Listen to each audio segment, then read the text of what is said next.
This is the Chris Stigall Show podcast.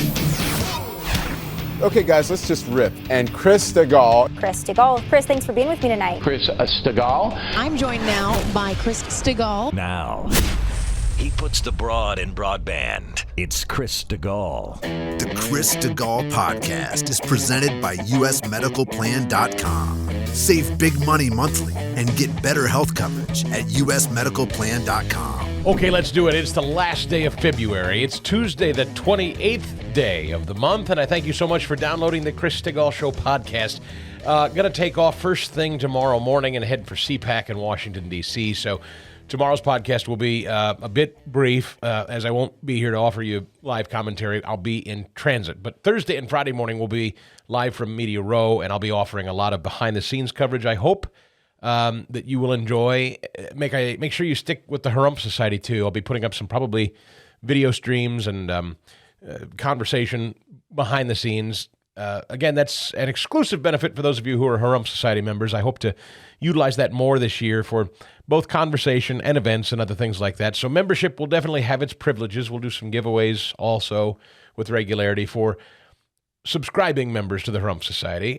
So, it's $5 a month. I think you'll really enjoy it. I hope you get great commentary out of it 3 days a week at least. And on top of that, like I said, some special events and early access and some giveaways too, as well as some behind-the-scenes peeks at things. That's at chrisstigall.com this morning. Thanks a lot for downloading this show. This is not a typical show I would do, but today's a day where I just, I don't know, it was on my mind, and I saw the headlines regarding Scott Adams, the guy who created Dilbert. I wasn't really intending to talk about it, and then I just decided, you know what, let's just do it. It's a necessary conversation, so why not? So today's going to be a day we delve into a subject that's uncomfortable but necessary to talk about, and that's on the subject of race and what's going on with a Rasmussen poll question that kind of blew my mind, Scott Adams' reaction to that poll question last week, and we're going to unpack it all. But first, I want to tell you about the guy that makes the show possible each and every day and wants to save you money, no matter what your race. That's John Ruhlman, and that's usmedicalplan.com. I just want to save you big-time buckage, and you can save money. I'm talking hundreds, maybe thousands of dollars a month. I want you to compartmentalize maybe, if you buy your own health insurance policy, maybe saving $1,000 to $2,000 a month on health insurance premiums. That is a reality that some in this audience have experienced. Certainly many in this audience have saved hundreds of dollars a month. It always warms my heart to hear people say, you know what, I heard you talking about people on fixed incomes, Social Security, they got to buy a secondary supplemental life or health insurance policy, I should say. And they reach out to John and they run some numbers and find out that, that loved one that's on a fixed income doesn't have to pay out the nose for some exorbitant health insurance premium that they just don't need. Maybe a very basic policy for just you or a loved one is all you need. Maybe if you're a small business owner, you've got some bloated, nonsensical plan for your employees that they don't need. Have you shopped this at all, or have you just kind of taken what's been given? Maybe you have somebody in your family that has special needs, and you think, well, I guess I've got to pay out the nose because my loved one has special needs, and this is the only way to go. It's not true. John has a network of 80 different private health insurers available to him. So you give him a quick phone call or look him up today, usmedicalplan.com, usmedicalplan.com. You'll see my smiling mug. And when you do, run the numbers by him. Say, here's what I'm paying to cover my family or my employees or myself. Or here's where I am on my fixed income and what I'm paying a month. Can you help? I'll bet you the answer from John is always going to be, yep, we can do better than that. Not skimp on coverage. Get you the same or better coverage and reduce what you're paying in monthly premiums. That would be a huge cost savings and something you could do right now today. All right, 877-410-4321, 877-410-4321, or usmedicalplan.com. All right, so everything's racist again. You're racist, I'm racist, everything. We were onto something yesterday with our conversation with Amber Athey. I didn't really understand it at the time, and to be perfectly honest with you, I didn't follow this story of Scott Adams until yesterday.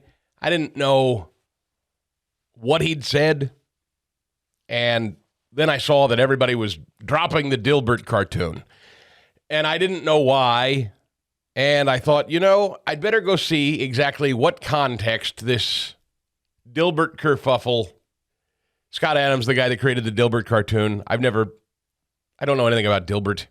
I've never been interested in comic strips. I think Scott's an interesting guy. I thought throughout COVID he was actually very, very deferential to the pro-vaccine movement, which kind of irked me for being so thoughtful. He didn't. He's a very logical guy, and he has a pretty massive following on YouTube where he does a lot of live kind of stream of consciousness stuff. I wouldn't call it a show per se, but he basically just turns on his camera in his office every day and just looks into it and goes, you know what's on my mind, kind of a thing, which, you know, if you've got a nice following, is basically a show of sorts. But he always seemed kind of untethered and unmoored to any particular ideology, which was fine. There's nothing wrong with that. And there were times he would stray into stuff that I just didn't particularly agree with, but there were times that I also thought he was extraordinarily thoughtful and was offering perspective that, you know, I'd never considered, hadn't ever looked at it that way before. So on balance, I valued him, and I value his contribution to the sort of the national conversation on a whole lot of socioeconomic issues and international issues, the way races interact. He's a religion, really thoughtful guy. And through COVID, he really was thoughtful. He'd been kind of embraced. I think maybe I've interviewed him once, and I don't even remember why. I don't know what it was about him years ago that conservatives started to embrace, to be perfectly honest. He clearly had taken some kind of counterculture position at one point that made him sort of a conservative icon. But I don't know that I really look at Scott Adams and say he is a doctrine or conservative necessarily. I don't know. He's very hard to read. I don't know what he is. It's kind of like saying, what is Joe Rogan's politics? I don't know. And by the way, I think the country's better off for having people that are sort of all over the map and make people think and challenge, you know, lots of different sides. And just when you think they're going one way, they dart another. I find those people kind of interesting. Bill Maher, to a degree, is someone like that. Intellectually honest people who just say, you know what, I don't know if I agree on this point this way. I see it this way instead. I like that. So I don't follow him regularly, but I check in with him from time to time. And I hear that he's being dropped from these papers and his syndicator and his publishers, and nobody wants to run Dilbert anymore because he's a racist. Scott Adams is racist. And I said, okay, I guess I'd better go figure out what has cost this guy the entirety of his career. He turned on a little YouTube camera and did a stream of consciousness, as he always does. What did he say that got him fired? Or blacklisted, I guess.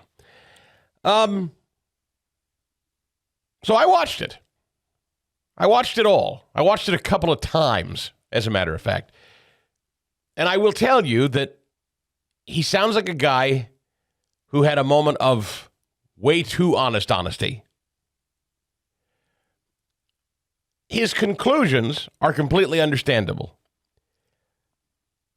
The way he got to where he got in the conversation makes total sense if you listen to it in context. Now, those words in context matter in 2023 because nobody does that anymore. So you have to know that he's glib, that he's sarcastic, that he says things in a very deadpan way that are often to be very sarcastic. And if you don't know who he is, and if you don't know his style, and you don't hear him in context, sometimes you can, as you can with everybody, just lift something out of thin air, and it sounds a lot worse than it does if you know who they are, and you know the context, and you know their tone, and all of that stuff. So when you hear a guy say, and this is all you need to hear him say, it doesn't matter what he said 5 minutes leading up to it, or what he says after it. Here's all you need to hear. If nearly half of all blacks are not okay with white people, that's a hate group. I don't want to have anything to do with them. And I would say, based on the current way things are going, the best advice I would give to white people is to get the hell away from black people because there is no fixing this. Direct quote. And when I heard him say that, now I watched minutes and minutes and minutes of this video. I watched him, all of it, because I wanted to make sure. He's very smart. And I was like, I just don't believe he went on a racist rant. That doesn't sound like him because he's very monotone. He's very even keel. I was like, I don't buy it. And surely it was not a racist rant, but it was a guy that was at his wit's end. He saw a Rasmussen poll that said a small majority of black Americans agreed with the statement, it's okay to be white. Now, Scott Adams' take on that is, well, that's a terribly racist result. If Rasmussen is accurate, that a majority, albeit a small majority, but a tiny majority of Americans who are black, as surveyed by Rasmussen, think it's okay to be white, that means there's an extraordinary number of black people that either aren't sure or are definitively sure it's not okay to be white. And with this, Scott said, I'm not okay. That doesn't set well with me. I don't know what we do with that, says Scott Adams. I don't think there's any fixing that. Do you disagree with that assessment? I mean, if you just look at what Rasmussen has found, if you believe the polling, and again, I need to see the sample size on the poll, but apparently, I didn't see this headline last week, but apparently that's the story. Black folks surveyed, a chunk of them said, no, it's not okay to be white, and another chunk said they weren't sure, with only a slight majority saying they were okay with white people, and it's okay to be white. Let me ask you this way. Would that question be asked of whites at all? Would Rasmussen even run around to whites and say, hey, is it okay to be black? Hey, what do you think about black people? Are they okay? Do you find black people acceptable? Would Rasmussen even ask that question? Let's start there. Definitely not, Chris. No. How come? It starts racist. I mean, Precisely. The very question itself is a racist question. The construct of course it's okay. We're all human beings. We're all divinely inspired and created in the image of God. We're your fellow man. There is no such thing as it's not okay to be black or white or Asian or whatever. Of course it's okay to be whatever you are. Whatever race you are. That's okay. But what startled Scott was there were apparently, according to Rasmussen, a number of black folks who said, nah, not whites, it's not okay. Not okay. Now, I'm going to need to pull the poll so I see the wording on it too. That's going to be my next step. I haven't cared enough about it yet, but I'm seeing that all these headlines today have Dilbert canceled here and publishers canceling there and people screeching, and Elon has now weighed in on it. But before I get into all that, Scott Adams basically, I think, in a moment of just sort of resignation, reaches a conclusion. And that conclusion is, I used to, well, here's one of the things he said, and he was being glib when he said it. I used to identify as black. He said, because I wanted to be part of the group that was winning. Now, that's him being funny, and I understand what he means. What he basically was saying was, to be black in the United States means it comes with a certain cachet. You can,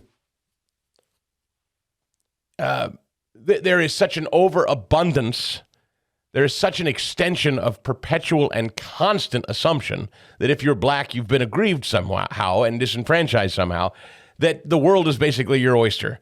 There's very little you must do if black in the United States, contends a guy like Scott Adams, because you're part of a now very designated, protected, privileged group that says just by virtue of your skin color, you've been put upon. And so here, whatever we've got to do to atone for that here, says white society writ large, politics, news, popular culture. Basically, it's a perpetual kind of apologetic tone. We were just talking about this yesterday. Oscars so white, right? Too many white people winning awards. We got to do something about that. Not enough black coaches in the NFL. We got to do something about that. Not enough black people in school, at higher education. We got to do something about that. We got to do something because there aren't enough black faces around. We got to do something. So the American left, those who run corporate America, those who run politics, those who run media, they've made a concerted effort that something's got to be done to even the score. Even though as a proportional representation, I mean, it's just math. The vast majority of this country is not black. But Scott Adams' take was, boy, it's a good time to be black. That's always been kind of his glib, tongue-in-cheek assertion. It's funny, and it's true. My pal Jason Perrett wants a moment of your time if your finances are something you've been thinking a lot about and you need to review them. Maybe you have some kind of investment plan, but you haven't really revisited it in a long while. I know when I was young and Christine and I first started out, we had somebody sell us some mutual funds. We threw some money in a fund and we never really talked about it again. We never really revisited it. But what does it mean to actually sit down with somebody who's a fiduciary? And that's what Jason Perrett is, a financial advisor at Eagle Wealth Planning. He has a passion for providing financial services to people looking for guidance, long-term guidance, to get to financial goals. That's exactly what I'm talking about. Somebody who maybe threw some money in a fund and now you don't even think about it, or maybe you're coming close to retirement. Are you on track? Jason is dedicated to providing clients with complete wealth management and investment services, along with highly personalized professional assistance. Jason can help accomplished entrepreneurs or professionals, retirees, and like I said, if you're young and you're just getting started and you're not really sure, let Jason have a one-on-one with you and assess your risk tolerance and where you want to be. He'll regularly revisit your goals too, so he's always checking in and assessing your tolerance and strategies and providing you a really high level of personalized service. Call him today. Call Jason today. He wants to talk with you. As an advertiser of this show, he values this audience, and I know him well. You're going to enjoy the conversation. If you think maybe I'd like some guidance or maybe I'd like a new direction in my financial advising, Jason's your guy. 816-394-8117. 816-394-8117. Jason Perrett, financial advisor, Eagle Wealth Planning. And you can send Jason an email if you'd like, jason@eaglewealthplanning.com. His website is linked on mine. If you go to chrisstigall.com and look for the Eagle Wealth Planning logo, he'll take you right to his website. And have a discussion with Jason about the way forward for your finances. Jason Perrett, Eagle Wealth Planning, anywhere in the country, wherever you're listening. Jason would love to have a phone call, maybe Zoom with you today. All right? Securities and advisory services offered through Cetera Advisors, LLC. Member FINRA, SIPC, a broker-dealer and registered investment advisor. Cetera is under separate ownership from any other named entity. So I think he sees this poll last week, and he's talking to his camera, his YouTube channel there, and he just concludes, quote, if nearly half of all blacks are not okay with white people, that's a hate group. Is he wrong? If a black person can say aloud to a pollster, no, it is not okay to be white, what does that make them? And let me ask you this. Would you dare, as a white person or Latino or Asian, would you ever say aloud to anybody on the street with a clipboard when they ask, hey, is it okay to be Asian? Is it okay to be Hispanic? And I don't know, maybe you're the most deeply racist person in the world, or you're not. But could you ever imagine saying anything other than, of course it's okay to be Asian or Hispanic or black? That's all you'd ever say. I mean, no one that I can't fathom anybody ever saying aloud, no, it's not okay to be black. Or, no, being Hispanic, that's the worst. Can't imagine it. But yet, Rasmussen has apparently found a swath of black Americans who have said confidently and clearly, it is not okay to be white. And Scott is puzzling over what do we do about this? And Scott's conclusion is, I don't want to have anything to do with them. And I would say, based on the current way things are going, the best advice I would give to white people is to get the hell away from black people because there is no fixing this. Now, he wasn't screaming. If you know Scott Adams and you watch his delivery, he's just talking.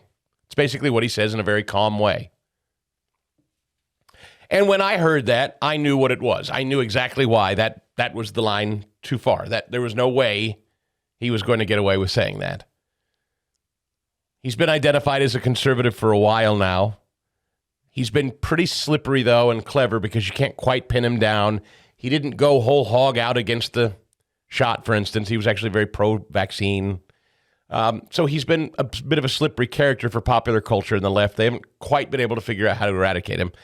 Last week, he gave them the blunt force instrument that they needed, and they've done so. And so you will never hear from Scott Adams really as a popular culture figure again. He's done. Scott Adams is getting the cartoon strip treatment of Roseanne a few years ago when she tweeted about Valerie Jarrett looking like Planet of the Apes. It's that. Now, the question is it fair? It's speech. Let me ask you this. Is what he said any worse than the question and the respondents' answers in the Rasmussen poll?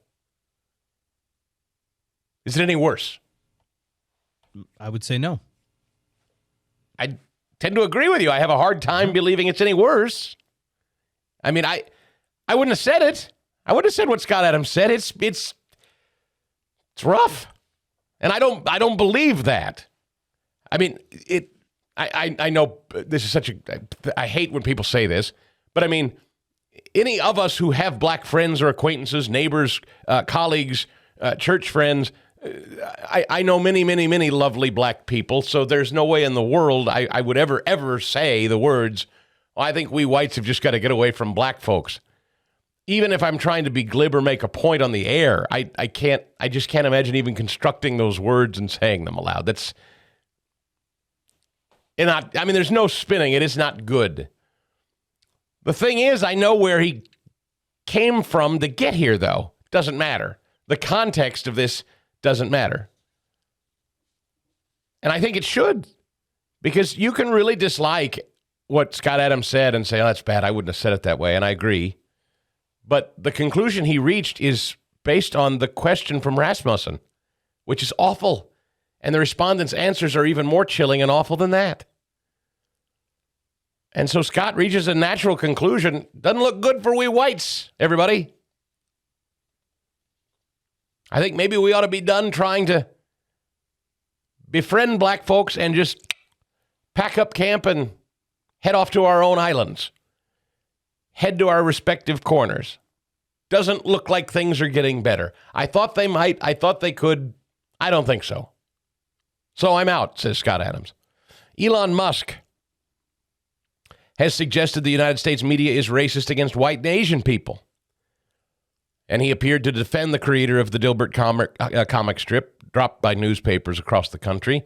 The Twitter chief exec made remarks in a thread on the platform in response to his article posted in the San Francisco Chronicle, detailing the saga surrounding the racist comments by Scott Adams. Musk wrote yesterday, the media is racist. He wrote this on Sunday, I'm sorry. For a very long time, U.S. media was racist against non-white people. Now they're racist against whites and Asians. Same thing happened with elite colleges and high schools in America. Maybe they can try not being racist. Twitter and Mr. Adams didn't respond for requests for comment. This is in the Wall Street Journal. Several papers have now dropped Adams' long-running comic strip last week after the cartoonist called Black Americans a hate group and posted a rant online. Not a rant. I mean, again, if you've ever watched Scott Adams' delivery, he's the antithesis of a rant. Publishers, including Gannett, USA Today Network, which includes more than 200 newspapers, quickly started announcing they were dropping Dilbert. Recent discriminatory comments by the creator, Scott Adams, have influenced our decision to discontinue publishing his comic. While we respect and encourage free speech, his views do not align with our editorial or business values as an organization. Mr. Adams, in subsequent talks, shared his website and YouTube channel and comments on Twitter, addressing the outrage several times. In a post last week, he called the United States a thoroughly racist society, said people had misunderstood the context of his remarks. His syndication partner, Andrews McNeil Universal, later said they were cutting ties with him. The company's chairman and CEO said in a statement, the process of this termination will extend to all areas of our business with Adams and the Dilbert comic strip. Recent comments by Scott Adams regarding race and race relations do not align with our core values as a company. Okay. NPR says this is long overdue. Long overdue. Adams describes himself as getting canceled, but cartoonists argue he's simply being held accountable for his remarks. Adams saying he's been canceled and is not owning up to his own responsibility for the things he said and the effects they have on other people, says Ward Sutton. He's tried to turn himself into a victim when he himself has been a perpetrator of hate. Newspapers are not obligated to run Dilbert. They have the editorial right to cut ties with Adams if they no longer want him as a voice in their paper.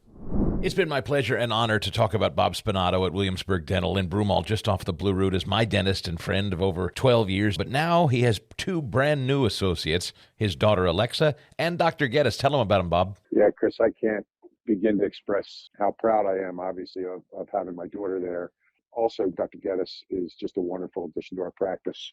He is a classmate of my daughter Alexa's at Temple Dental School, and I have known Jared for about 7 years now. Getting to know Jared over the years, it was my wife Debbie and my daughter Emily who kept telling me, "You have to hire Jared. You have to hire Jared. He's going to be a superstar."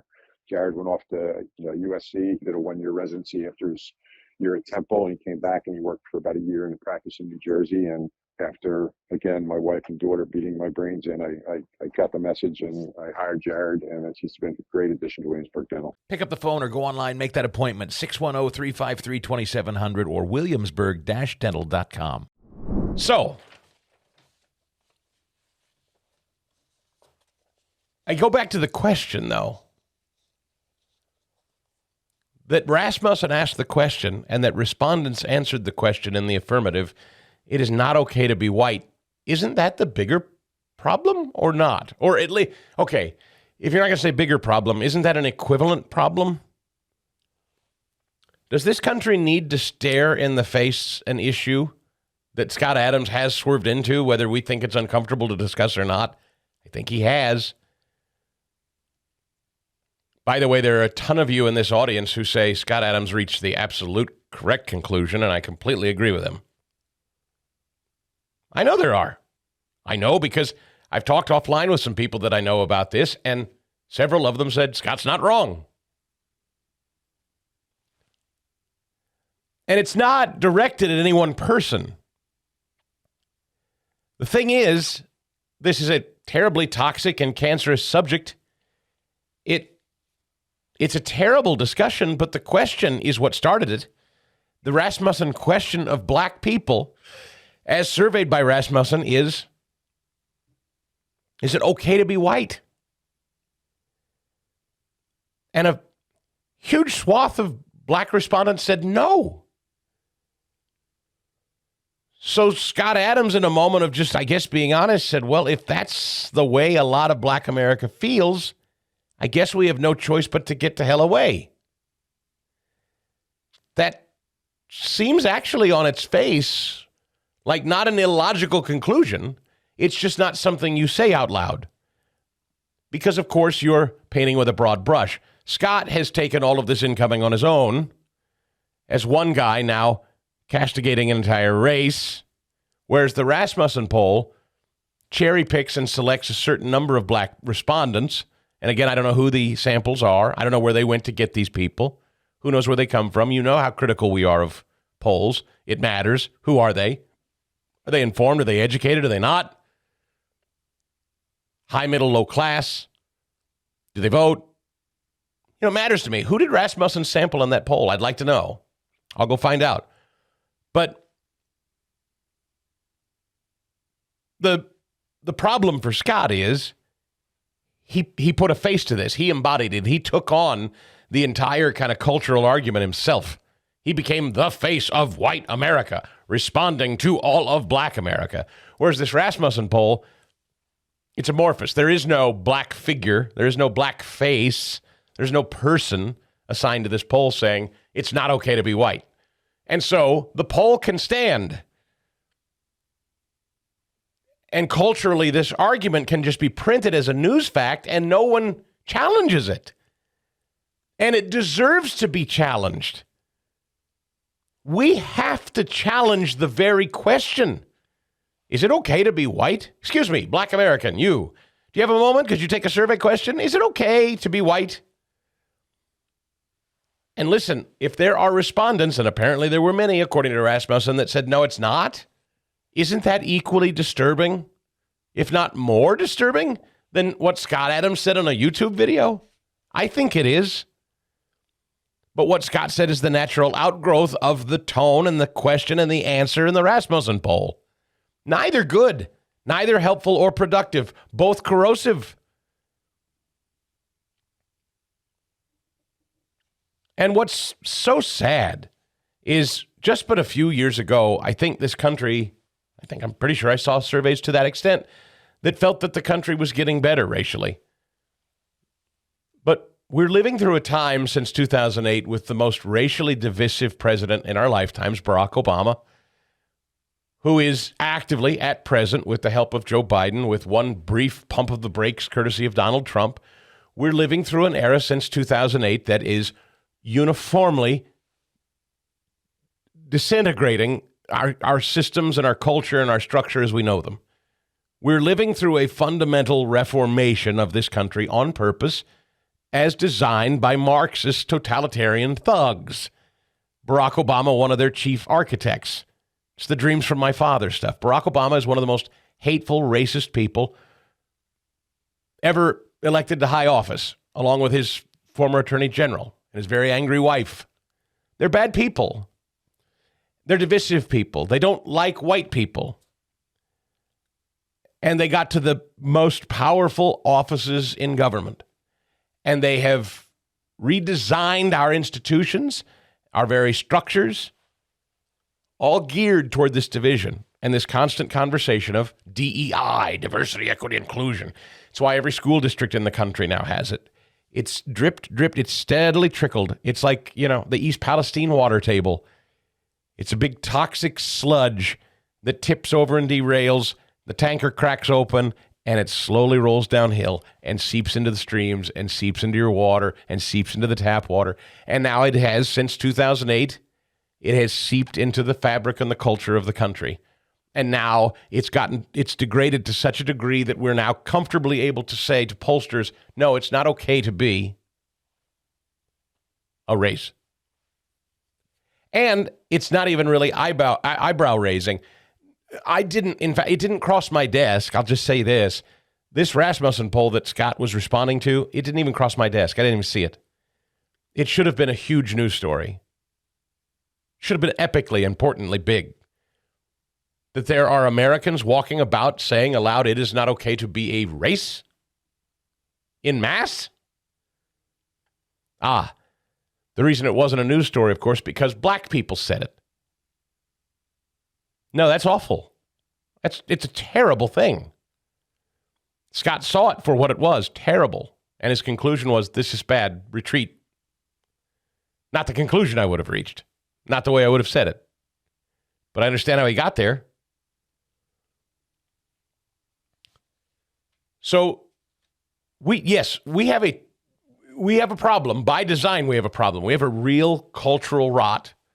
We have a racial animus that has been stoked and fomented. Black Lives Matter, that whole George Floyd thing, the rioting in the streets, the destruction. January 6th was an outgrowth of anger, looking at all of that destruction and our cities burning and saying, okay, so those jackasses can burn and loot and destroy, and we're supposed to give them space to destroy, but we have to just sit back and be okay when we have questions about the way our election was run, and we don't think our election was run legitimately, and we've been locked out of our jobs and locked out of our schools and locked out of our churches and homes.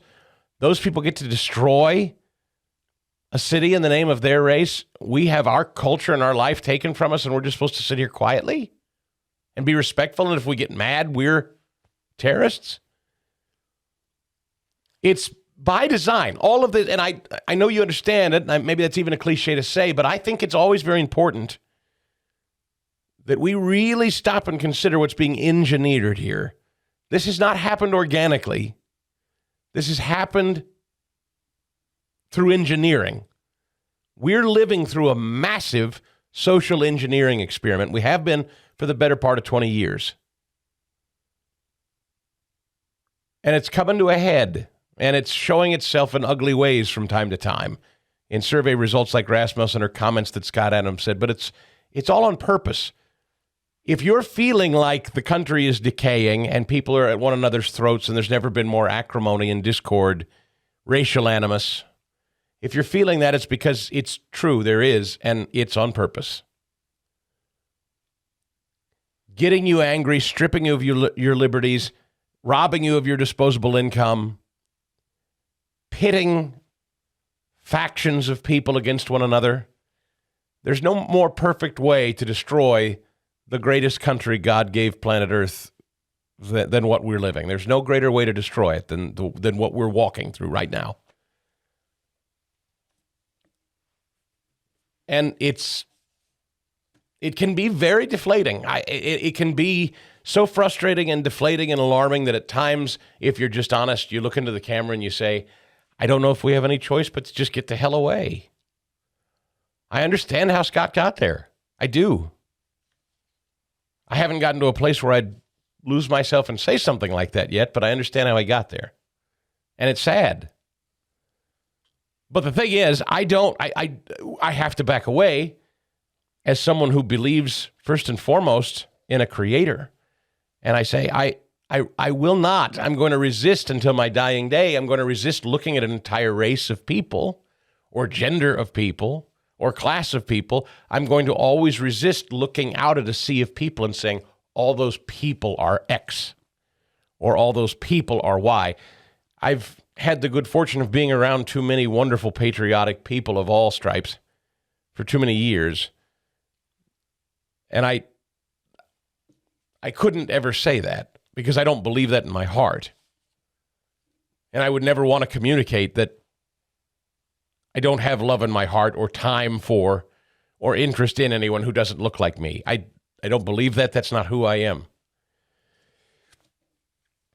But I understand how after a while you can look at the news headlines and you can look at the situation around you and you say to yourself, I don't know that we have any choice anymore. I don't know. Maybe I have no point in any of this other than to just say Scott's comments are a natural outgrowth of what so many of you in this audience I know feel. And you feel we've been experiencing, and I get it. I can't sanction it. I can't excuse it. I'm not defending it. I'm not explaining it away. I'm just saying it's not hard to understand how somebody gets there. And the fact that Rasmussen poll was not news and that it was sort of of course black people say to Rasmussen, it's not okay to be white. Okay, next news story. That's a horrible red flag problem. This country has to address that. Our politicians, I don't know, culturally, our church, whatever. We're going to have a conversation that in this country, we cannot talk to one another this way. We cannot say to one another, it's not okay to be a member of a race. We've been through this before. We've learned from this before. You can't say that.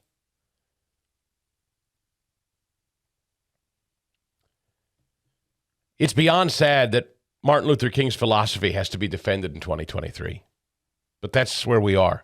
Everyone I know accepts judging people by their character and not their color of skin. That is the standard. That's the operating standard that Martin Luther King wanted for us. It's how I've conducted my life, and I think it's how most of us conduct our lives. Content of character, always more important than color of skin. And in 2023, thanks to American leftists and Marxists, they have turned that on its head. And now your very skin color is how you're to be judged every time you walk into a room. Your content of character, who you are as a person, takes a back seat. It's sad. I don't fraternize with people who judge people by the color of their skin. I don't do that. I'm not starting today. I don't endorse it. So, yeah, do I reject what Scott said? Of course I do, but I also reject any human being that would ever answer a Rasmussen question that way. I reject the question by Rasmussen. Rasmussen should never have asked the question. But it got an honest response, and that should be chilling. People out there nervous, Stigall, you're going to be branded a racist just for having said what you said today. They're going to come at you with both barrels. That's all right. I'm a big guy, and I know I've got the support of an employer who understands me and knows exactly what I'm trying to say here. It's a condemnation of racism wherever it's found. And yes, of course, Democrats are going to be eager to label anybody who even tries to wade into this conversation. Anybody that doesn't jump into this conversation and just denounce Scott Adams will be branded a racist or an apologist for being a racist or something. And I understand that, and I'm very, very comfortable with wading through the minefield. Very comfortable with it. Doesn't bother me in the least. Because, this is the smartest audience in all of radio, and as I said, There are far too many people in this audience of all colors. I know because I've had the privilege of being out and meeting and speaking with so many people of divergent backgrounds and races, sexualities, genders, even genders. Folks, yes, there are even members of the trans community that listen to this show, believe it or not. So I don't have the point of view that there's anyone unwelcome to this show or that there's anyone that I'm unwilling to talk to. I've never, that's just not in my DNA. And that's why I get very sad and very alarmed when I start to see conversations, polling questions, attitudes popping up like Scott's. I understand where they come from. It's just so sad. And most of all, it's on purpose. It's where the people in power want us. To destroy a great nation is to divide her within. And they have achieved it. They are achieving it. I'm not saying they have. I shouldn't say have, but they are in the process of achieving it. Let's go to Casey to get started this morning. Casey, I'm sure glad you called. You're the perfect person to weigh in on this morning. Hello. Good morning, Chris. Good morning. And the Democrats could call me racist, too, because I don't denounce Scott Adams for what he says. And first of all, let me just start off and say, like, that poll was disgusting. And in Christ, I love all my brothers and sisters, no matter white, black, Spanish, whatever. Like, this is ridiculous that we have to still say this in 2023. But I'd rather say this 100 times just to drown out all the negativity out here. And it is set up by design, but I can understand how he can be like so downtrodden by it, because between the policies, you know, when you have an administration that says we look at diversity first when we pick candidates, you know what I mean? It already gives you that sense like, okay, so we're not picking any white men. I have a problem with this. I'll call this out when I hear it all the time. Now, me and you, like we know it's set up by design, but how many times can somebody hear this? After a while, they are going to say, well, I'm backing off. So I don't think he should have been canceled. I definitely don't think he should have been canceled, because they say worse things on The View, and that show is still on. So, you know what I hate? What I really hate about it most, Casey, is I don't know Scott Adams. I don't know his heart. I really don't know the man at all, so I can't speak to him or his character. But what he said is a natural outgrowth of what you've just made the point. When people feel like they're backed up against the wall, like, okay, I can't win, my very existence means I'm a bad person, then what are you left with? And this is something I've said and warned, particularly about with young whites in this country. I'm most concerned, sincerely, because culturally, when you go through these public school settings today in the DEI genre, where particularly white young men are told, most of all, you're the worst. If you're a white, straight young male, like right, you're the worst of all people. I have two of those as sons that live under my roof, and I watch them carefully, and I listen to conversations that they have with other boys, and I've thought a lot about this over the years. When you tell young white men over and over and over again that their gender, their sexuality, and their race are all a horrible problem, just out of the jump, just right from the jump, because they were born that way, what's the natural reaction by that group of people after a while? yeah, it is going to be a natural reaction of anger, and you can't be mad at them or just pull them back. But let me just say this, and I've always tried to find a way to articulate this the best way. One thing I know is that the devil attacks special people, right? So the way I look at it is, I look at white people and I just think, you guys know liberty so well, right? I mean, like, look at January 6th. And, like, let's just say this. It was nothing but white people who were standing up. I'm sure there were black people in there. I'm not saying it's only white, right?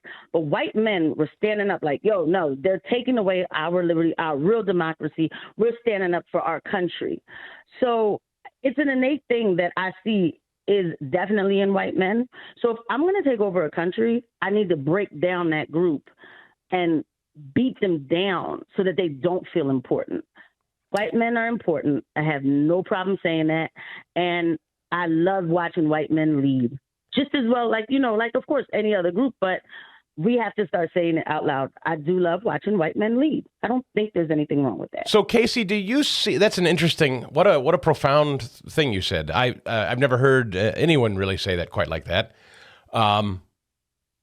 East Palestine then when you see the way that's been handled by this current administration, doesn't that say a lot then, keeping with what you just said? Doesn't that send a message? That's a broke white community, right? Yeah. I mean, there aren't black. There just aren't. I'm not saying there are none, but that is not a majority black community. That is, as I said many times, if that tanker car had spilled in Center City, Philadelphia, do you think the federal government would have reacted the same way? Yeah, they wouldn't, because the people probably, of course, I don't even know if BLM would. That organization is disgusting to me. But you're right, they wouldn't, because, again, it's always about this popping up of, like, other races instead of white races. But they don't, and by the way, they don't care about that other race, too. That's right. And then yesterday when you said the commercials with how they don't have white people, I noticed that. When I noticed it, on the inauguration day of Joe Biden, every last commercial had something to do with black people, and I was mad at every last one of them. Yes, because I was like, he's just pandering. That's all this is pandering. They don't care about none of us, but they use this racial thing they super max it, drive it, just to cause this kind of divide. So I speak out against it as loudly as I can, because I hate watching what's happening. As I've gotten older and God snatched my heart back, this country, I'm blessed to live here, and I don't want to be a part of people who are trying to break it down. I will call out anybody breaking it down for the Marxists that they are. Casey, I love you. You're just the thoughtful kind of person we needed this morning. Thank you very, very much. No, sir. You guys have a great day. That's Casey in Philadelphia. It really is the jingle, the best night's sleep in the whole wide world. Visit MyPillow.com. I have been sleeping like a baby, courtesy of Mike Lindell and the MyPillow team. I was not a customer of theirs for many years. I've heard their jingles. I've seen him selling the pillows on TV. I just never went to MyPillow.com. When I did, I was delighted. I ordered some slippers for my wife. She was too. Christine was delighted. She wears these MyPillow slippers everywhere she goes around the house. She loves them. But I tell you, the pillows, this new MyPillow 2.0, I don't know if you've heard him advertising it. It's cool to the touch every time. It's in the fabric. It dissipates heat and humidity. And so this technology that he's interwoven into this already fantastic filled pillow that maintains its shape and firmness, it's now cool to the touch on top of it. So that's what makes it 2.0. Both consistent in its support for your head and neck, but now cooling as well. It's just wonderful. Couple that with the Giza Dream Sheets that he sells and this body pillow that's like 3 feet long. It looks like another body laying next to me, but every night as a side sleeper, I tuck that in between my knees. I rest my shoulders and arm on it. I'm out like a light every single night. It's the best night's sleep in the whole wide world. It's true. MyPillow.com. You can get a second MyPillow 2.0 for free if you go to the website today and use my name, Chris, when you do it. Chris Podcast, specifically. Those of you who are podcast listeners, if you order from the MyPillow website or you call their 800 number, which is 800-932-5056, use my name, Chris Podcast. It tells them that you listen, which I greatly appreciate. That is part of the deal. They want to know that you listen to the show and that this works. But I want you to save money. You can save up to 66% on everything at the MyPillow store by using my name, Chris Podcast. But you get that second MyPillow 2.0 for free if you use Chris Podcast. All right, MyPillow.com, promo code Chris Podcast, or call 800-932-5056 today. Same deal. Tell them Chris Podcast for the savings and the free MyPillow 2.0. 10-year money-back warranty, 60-day money-back guarantee. 100% American made. You cannot lose with MyPillow.com. Again, promo code Chris Podcast. If somebody like Barack Obama were historically significant when it comes to race, the way we're always told that he is, I would love to hear Barack Obama step forward today and denounce that Rasmussen poll. Wouldn't that be helpful? Really? Like how helpful it would be to have Barack Obama say, there's no reason to ask that question. That question shouldn't even be asked in the United States of any race of people. Is it okay to be another race of people? It's an absurd, obscene question. No pollster should be asking. But the sad fact is Rasmussen asked it, and a number of people apparently responded to it, and the response was chilling, which is going to cause other people to respond in a negative way back. And so here we are. So Our friend Sean in Queens waiting patiently. Sean, I'm glad you called. Welcome in. Hi. Mega haram, Chris. What's up, baby? What's up, Victoria? Chris, my beautiful wife is Italian. She's a white woman. We have two beautiful biracial daughters. When our first daughter was born, me and my wife never experienced racism towards us until the great Barack Obama was anointed king of America. And everything changed. And then people were saying, is that your daughter because she had a different pigment? We've gone through a lot being a biracial couple. I've had people stare at me for being with a white woman. The black community. Go ahead, Chris. Well, no, I'm interested to know. You're white. Your wife is, you say Italian or white. She appears to be Caucasian or white, I guess, to the naked eye. Is that what you're saying? Yes. Okay. And so when you say have you received more reaction to being married to a white woman, you're saying post Barack Obama, than you ever did before? Before Barack Obama, people didn't even look at us, Chris. They didn't double take us. They didn't stare at us. What do you think that is? What is it? It's just inherent Democrat racism. They're projecting racism from as other people's doing it and saying it, but they're the racists. Mm-hmm. That's just how the Democrat Party is. It's rules for radicals 101. Yeah. They're dividing this country. They're gaslighting us. Chris, before I go, I just got to read something from Booker T. Washington. There is a class of colored people who make it a business of keeping the troubles, the wrongs, and the hardships of the Negro race before the public. Having learned that they are able to make a living out of their troubles, they have grown into the settled habit of advertising their wrongs, partly because they want sympathy and partly because it pays, Al Sharpton. Some of these people do not want Negroes to lose this grievance because they do not want to lose their jobs.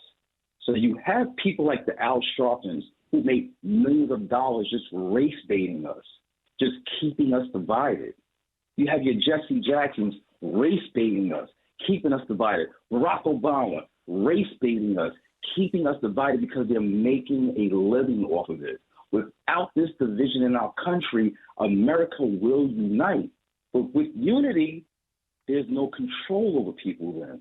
Then the people together will rise up. And that's why the Democrat Party does what it does. They are the party of the Klan. They are the party of slavery.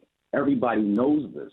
The statues they were tearing down statues of their own party, not Republicans. Everybody knows this. But the mainstream media is their propaganda tool. They are I don't call them the Praetorian Guard. I call them the Pictorian Guard because they paint this picture of falsehoods to push an agenda and to push Democrat lies and propaganda, Chris. Chris, I love you. I love your show. Keep your voice out there. I just need that soundbite to put on my TikTok before they try to ban it in America. Everybody needs to hear what you said. What you said wasn't racist. What you said was factual and truthful, and people have to hear you. Thank you, Sean. Thank you very much. It means a great deal to me, sincerely, to have voices like yours, our friend Casey, and there are many others in this audience. When voices of color in this audience who have identified themselves as voices of color or that I've met in the past, I value your perspective, not just as a conservative, but as an American with a point of view that's contrary to what we're told that every person that has a dark skin pigment thinks politically in this country. It's so invaluable. I get such responses from people every time people like Casey or Sean call, who are black listeners.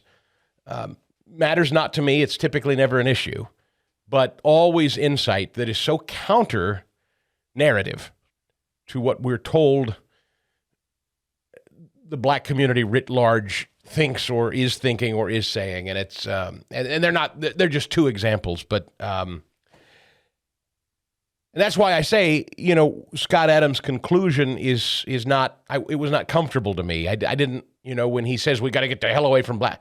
I don't want to get the hell away from black. I adore and love people like Sean and Casey and black colleagues and friends. I like the answer to me is not get the hell away from black people.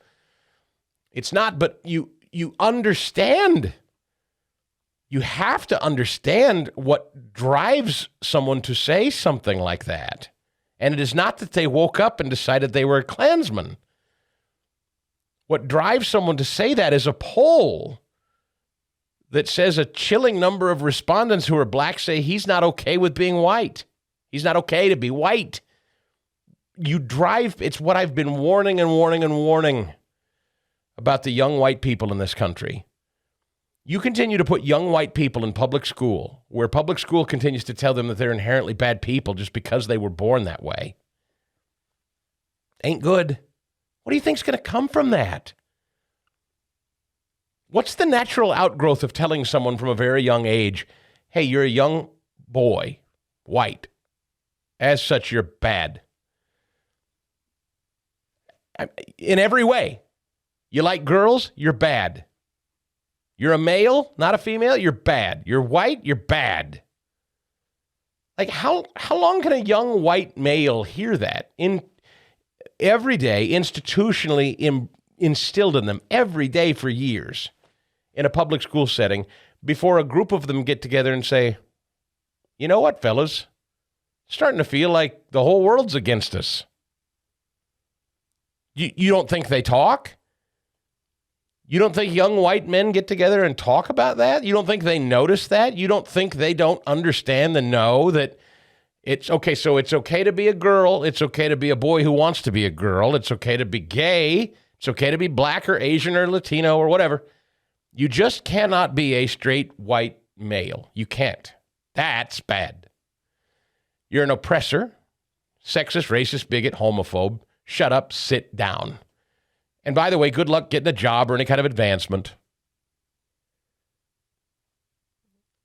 Like, that's a recipe for disaster. Divisive, cataclysmic, animus stoking on purpose. And that's, of course, that always gets back to the point of it all. That kind of rage is necessary for a great nation to fall. And I don't think we should ever lose sight of that. I'm sorry, I know this is not a particularly uplifting subject, but it's just on my heart today. This story from CBS News caught my attention yesterday, somewhat related. And this is yet another point here. This story is actually going to underline exactly what I just said. Headline, Mark Wahlberg and SAG Awards criticized after he presented an award to an Asian cast after committing hate crimes. Now, Fast Eddie, I don't know Mark Wahlberg well. I don't know much about him. Mark Wahlberg is, I always forget which one. Is his brother which one? Weren't they both musicians? Yeah, so he was Marky Mark and the Funky Bunch. That's right. Donnie was New Kids on the Block. Donnie was New Kids on the Block. He's the older one. Marky Mark was the one that was always running around in his Calvin Kleins. Exactly. The girls all liked him, I remember, in the 90s or whatever. Well, I guess they still like him. Yeah. Yeah. No, he's a good-looking kid. They're the Wahlburgers, right? Same deal? Mm-hmm. Yeah, that's right. He's also become, I think, pretty synonymous with Catholicism. I've seen his ad pop up a lot in social media for the app. What's the app? The prayer app. I forget. But I know he's a pretty devout Catholic. And he's very outspoken about his faith these days. He seems like, I mean, by all accounts, Mark Wahlberg seems to be a guy who is really trying to walk upright and just be a great contributing member of society. He speaks of the Lord, and whatever he was or whatever troubles he may have had as a young person,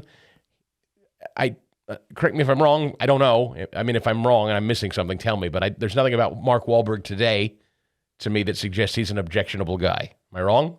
No, you're not wrong. Yeah, I had no feelings about him one way or the other, but if a pollster came up to me and said, hey, what do you think of Mark Wahlberg? I'd go, seems like a good guy, is what I'd say. I did not know that he was involved in hate crimes. Did you know that? I had no idea. Literally no idea. I'd swear on a stack of Bibles to you right now, hook me to a lie detector. I had never heard of this in my life, that Mark Wahlberg once upon a time was involved in hate crimes. And you say to yourself, okay, why should I care? Well, you shouldn't, and I shouldn't, but we have to, because the media and pop culture has decided Mark Wahlberg, and for all the reasons that I believe, that I just told you, Mark Wahlberg's trying to be a good, upright man of the Lord, as such, because he's a white, straight, heterosexual male who loves the Lord, I think he's got to be destroyed. And whatever past indiscretions he may have committed now have been dredged back up again. And he's not allowed to participate in polite society anymore because of something apparently he did when he was young. At the Screen Actors Guild Awards Sunday night, something I would never have watched in a million years and know nothing about, but this popped up in my news feed, and so I read it. Some film called Everything Everywhere All at Once won a Screen Actors Guild Award. Don't know the film, don't know the show, don't know anything about any of this. But okay, it took home a record number of awards, and apparently this movie, Everything Everywhere All at Once, was made by an entirely Asian cast, and Asian folks produced it and were behind the whole thing. In fact, I guess the star of the film is the guy who played Short Round in the first Indiana Jones movie. Remember the little guy with the hat? What was his name? What'd they call him? Anyway, you know what I'm talking about. Dr. Jones! That kid. Yeah. He's all grown up now, and he's winning awards. It's cool. Yes. So Wahlberg apparently went to jail. He's 51 years old now, okay? He's 51, but apparently when he was 16, he went to jail for committing hate crimes against 2 Asian men. That's all I have in this context. I don't know what he did. I don't know what the crimes were. He went to jail. 16. He's 51. Okay? So Sunday night, he gives the presentation and gives the award to Everything, Everywhere, All at Once. And the little guy who's now the grown man who used to play the guy in Indiana Jones, he comes up and they have this big embrace. And there's tears, and this is history, and isn't this wonderful? Everything's great. The Asian cast, everybody's feeling good. Everything's fine. Mark Wahlberg standing there smiling, hugging. Everyone's happy. Everything's great. Until, of course, CBS News, mainstream media. Hey, Mark Wahlberg's giving all those Asians an award. Isn't he a hate crime guy? I think you're right. Clickety, clickety, to the internet. And so, I don't know, people start digging up something I've never heard of in my life, that a man 40 years ago, as some punk kid, did something awful to some Asian people. I don't know what it was, so I come to you today having no idea the background, other than that's what the reporting is. He did something. And at age 51, he's standing on the stage with an entirely Asian cast of people winning an award and hugging them and congratulating them. He's been nothing but an upright guy of the Lord today, and we're supposed to hate Mark Wahlberg. And this whole story is Mark Wahlberg had no business giving that award, that he should be, I guess, thrown out of polite society, that he should never have been a participant in handing out any awards to Asians ever again. Mark Wahlberg shouldn't be allowed to even be in the room with Asian people anymore because of something he did at age 16. You see what I'm saying? So let's take black, white out of it for a minute, and let's talk about Asian. Okay? Same deal. This is the exact same crap. They did the same thing when the guy down in the South started shooting up the massage parlors. Remember that a few years ago? Asian hate on the rise. Asian hate on the rise. No, he was a lunatic who was getting sexually satisfied from these fake massage therapy places that were actually prostitution houses. He had a sex addiction. So he was running around shooting these places up, trying to annihilate his sex addiction in his twisted mind.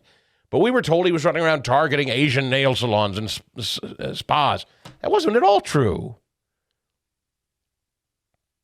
So that's what I'm saying. Take black out of it and replace it with Asian. It doesn't matter. It's just constantly... you can't have a nice moment where the SAG-AFTRA Awards, they have a nice moment. They award an Asian cast, and this Asian guy wins the historic first award for being an Asian. Mark Wahlberg hands the award. It's peaceful. It's loving. No, that can't stand. Because remember what Mark Wahlberg did 40 years ago? This is poison. Needless poison. And of course, it's on purpose. The Chris Stigall Show podcast.